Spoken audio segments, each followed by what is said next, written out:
Good morning mga kalubtek. For today's video, ang gagawin nating sasakyan ay Ford 6.2 liters. At ang job order ko pala dyan, palit brake fluid, flashing, at steering fluid. Dyan inilagay ko na yung brake fluid sa machine.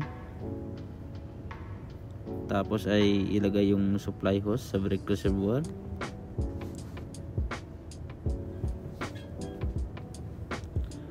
Pagkatapos ay lagyan ng supply ng hangin. Tapos iyon, check kung may tagas. Pag wala, itaas na yung sasakyan. Yan guys, dapat 15 psi lang yung pressure ng machine at simulan sa hulihang gulong.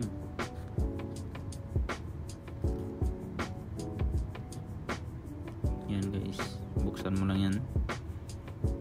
At habang naghihintay, pina-check yung differential oil